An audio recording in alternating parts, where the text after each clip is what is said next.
룻은 믿음과 사랑이 충만한 사람이었습니다. 룻의 시어머니 나오미는 모압에 와서 과부가 됐죠. 또 아들들까지 다 죽고 두 며느리와 함께 세 과부의 어려운 삶을 살았습니다. 근데 나오미가 하나님의 은혜를 의지하며 고향으로 돌아가게 됩니다. 나오미가 고향으로 돌아갈 때 룻은 따라갑니다. 어려운 일이죠. 룻 입장에서는 타국이고 또 시어머니도 정말 경제적으로 어려운 상황에서 가는 것이기 때문에 따라가는 것이 쉬운 일이 아닙니다. 그러나 룻은 어머니의 하나님이 내 하나님이 된다는 그 하나님에 대한 믿음도 있고 또 어머니께 효도하는 마음으로 따라갑니다. 그래서 시어머니를 보살펴드리고 시어머니 나오미의 말씀에도 순종합니다. 그래서 룻은 하나님의 축복 속에 보아스가 룻의 시댁의 기업을 무르게 되고 그 속에서 룻은 평안의 삶을 살게 됩니다. 그리고 룻은 보아스에게서 오벳을 낳습니다. 그래서 메시아 가문에 들어가게 되는 겁니다. 우리는 어떤 어려움 속에서도 우선 믿음을 지켜야 되고 그리고 믿음 안에서 효도하며 이웃을 사랑해야 됩니다. 그래서 하나님의 축복 속에 살아가는 좋은 성도가 되어야 되겠습니다. 오늘은 보아스에 대해서 살펴보겠습니다. 보아스는 엘리멜렉의 친족입니다. 엘리멜렉이 죽은 후에 그 기업을 물을 책임이 있는 사람입니다. 그러나 실제로는 기업 물을 책임에 있어서 두 번째 사람입니다.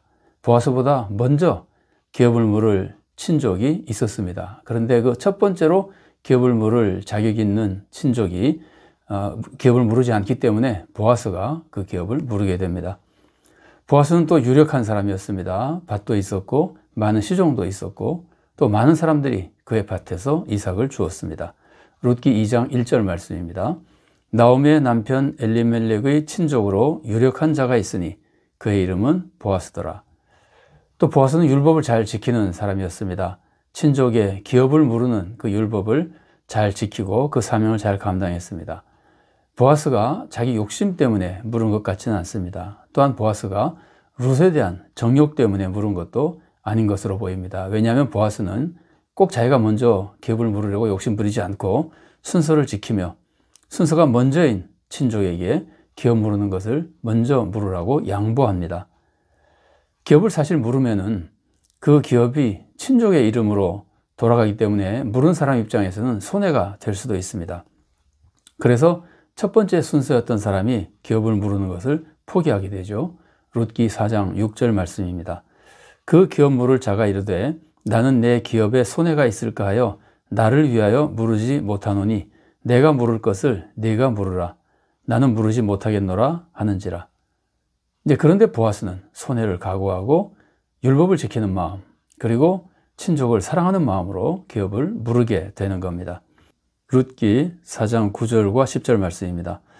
보아스가 장로들과 모든 백성에게 이르되 내가 엘리멜렉과 기럨과 말론에게 있던 모든 것을 나오미의 손에서 산 이래 너희가 오늘 증인이 되었고 또 말론의 아내 모압 여인 룻을 사서 나의 아내로 맞이하고 그 죽은 자의 기업을 그의 이름으로 세워 그의 이름이 그의 형제 중과 그곳 성문에서 끊어지지 아니하게 하매 너희가 오늘 증인이 되었느니라 하니. 그리고 보아스는 친절한 사람이었습니다. 자기 밭에 이삭 주우러 온 사람들을 친절하게 대합니다. 그리고 그 사람들도 보아스를 축복합니다. 평소에 보아스는 이웃과 좋은 관계를 맺으며 살아가는 사람이었던 겁니다. 룻기 2장 4절 말씀입니다. 마침 보아스가 베들레헴에서부터 와서 베는 자들에게 이르되 여호와께서 너희와 함께 하시기를 원하노라 하니 그들이 대답하되 여호와께서 당신에게 복 주시기를 원하나이다 하니라. 보아스는 이방 여인 룻에게도 친절을 베풀었습니다. 평범한 사랑 이상의 아주 각별한 친절을 베풀었습니다. 룻기 2장 15절과 16절 말씀입니다. 룻이 이삭을 주우러 일어날 때에 보아스가 자기 소년들에게 명령하여 이르되 그에게 곡식 단 사이에서 줍게 하고 책망하지 말며 또 그를 위하여 곡식 다발에서 조금씩 뽑아버려서 그에게 줍게 하고 꾸짖지 말라 하니라. 이런 모습들을 볼 때 보아스는 하나님의 율법을 잘 지킨 사람일 뿐 아니라 하나님의 율법을 잘 이해한 사람입니다. 율법을 주신 하나님의 마음을 알고 그 하나님의 마음에 따라 살려고 했던 사람입니다. 율법에는 최소한의 기준이 되는 명령도 있고 최대한의 목표가 되는 명령도 있습니다. 예를 들어서 살인하지 말라는 계명은 최소한의 기준입니다. 우리가 살인하지 말아야 되지만, 하나님의 백성은 절대로 살인하지 말아야 되지만, 살인하지 않은 것으로 하나님의 뜻대로 살았다고 할 수는 없는 겁니다. 하나님의 뜻대로 살려면은 최소한 살인하지 말아야 됩니다. 살인하지 않는 것은 최소한의 기준을 가르쳐주는 말씀입니다. 반면에 이웃을 내 자신과 같이 사랑하라 하는 말씀은 최대한의 목표입니다.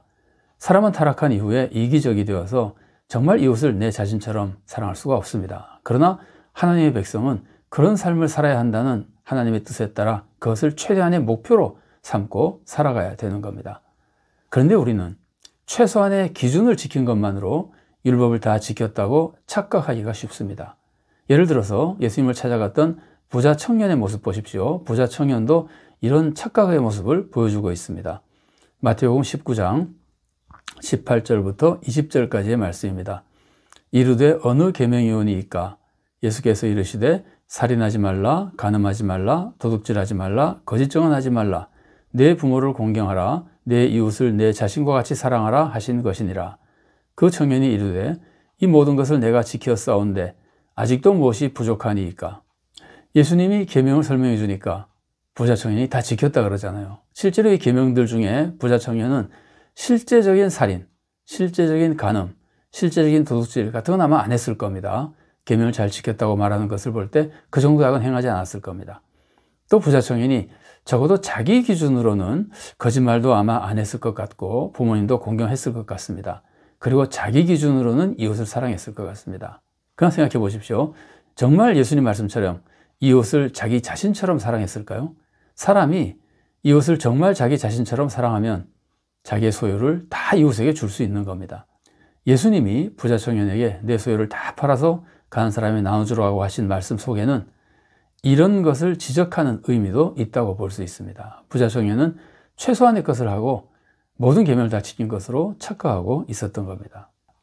우리는 우리 신앙생활에서 하나님의 계명 중에 최소한의 것을 알려주는 계명 일부를 우리가 지키고 그리고 우리가 하나님의 뜻대로 살았다고 착각하기 쉽습니다.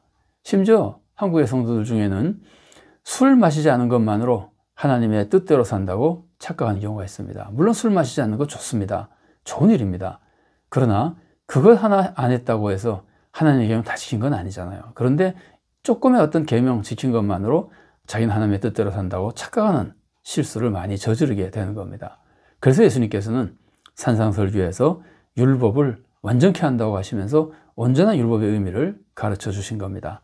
마태복음 5장 17절 말씀입니다. 내가 율법이나 선지자를 폐하러 온 줄로 생각하지 말라. 폐하러 온 것이 아니요 완전하게 하려 함이라.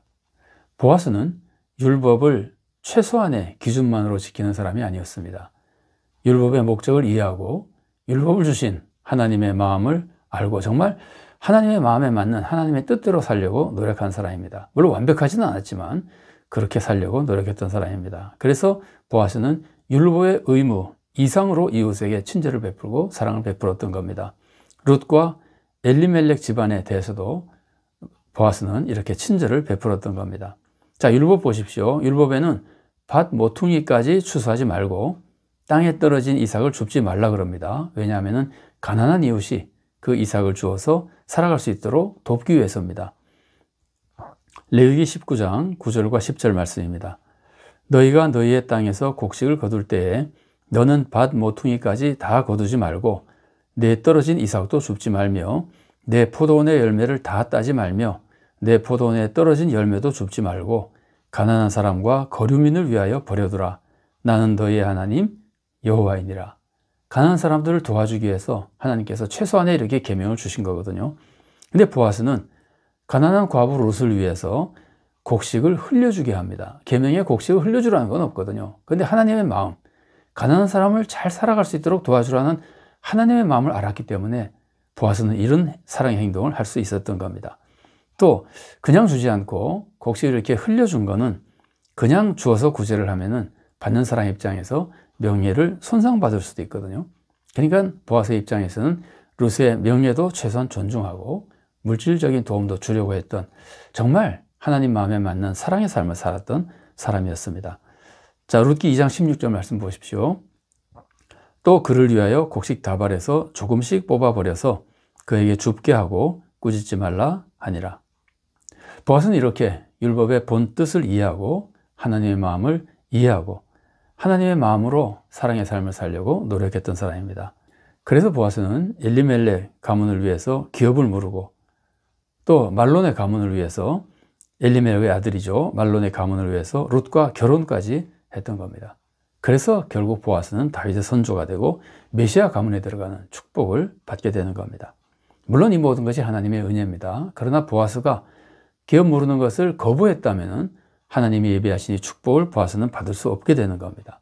보아스가 이런 사랑의 삶을 살았기 때문에 하나님이 계획하시고 예비하신 축복을 받을 수 있었던 겁니다. 우리는 보아스처럼 부유하지 못하다 하더라도 하나님의 마음을 알고 하나님의 율법을 지켜가야 됩니다. 특히 최소한의 기준만 지키는 것을 넘어서서 율법을 주신 하나님의 마음을 잘 이해하고 예수님이 완성시켜 주신 그 율법의 본뜻을 잘 이해하고 정말 하나님을 신뢰하는 믿음과 이웃을 내 자신처럼 사랑하는 사랑의 참된 신앙생활로 하나님께 기쁨을 드리고 또 하나님의 축복을 받아서 하나님의 구원 소명을 이루는 좋은 성도로 살아갈 수 있기를 바랍니다.